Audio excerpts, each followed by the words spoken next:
खोटेच बोलत होते. अरे आपली शाळा पाडणार आहे त्याबद्दल बोलायला जमलो होतो आपण. हा काय मुद्दा आहे तो तुमच्या लक्षात आलाय का?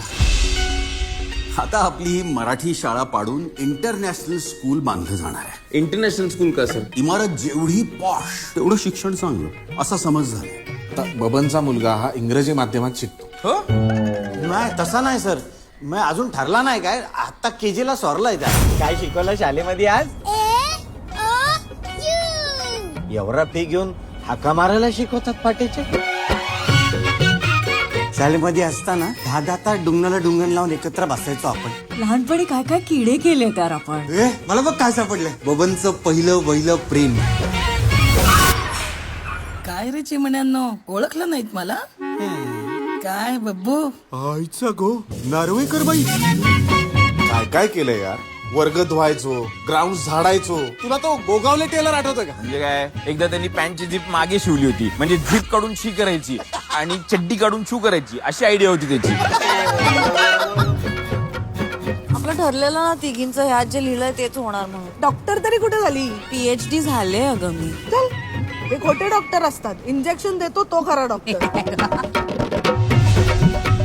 हे बघितलं का तुम्ही? 8वी नंतर डायरेक्ट 9वीचा वर्ग. आपल्या वेळी तुकड्या होत्या. ब क. गेल्या 5 वर्षात 1000हून जास्त शाळा बंद झाल्या. याचं मूळ कारण आपल्यालाच आपल्या मराठी भाषेची लाज वाटते. या पृथ्वीवरची पहिली जमात असेल आपली ज्याला आपल्याच आईची लाज वाटते. अहो सर, तुम्ही काय गोडा हट्ट करताय जुनी आणि पडकी शाळा वाचवण्याचा? छापखाना आणि कारखाना यात अंतर असतं. तुम्ही जो बांधणार आहात तो छापखाना आहे आणि हा इथे जो उभा आहे हा कारखाना आहे.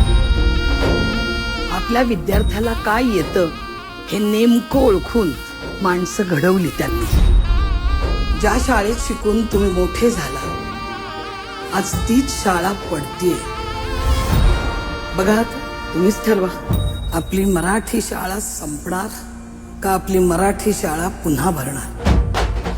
ज्या मातीत छत्रपती शिवाजी महाराजांचा राज्याभिषेक झाला त्या रायगडाच्या मातीवर उभा राहून सांगतो आम्ही सगळे, आम्ही आमची मराठी शाळा पारू देणार नाही. 1 2 3 4 मराठी ज्योतीची पोरं उचल. घेणार भरारी,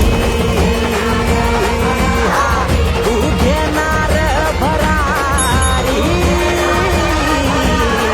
तू घेणार भरारी.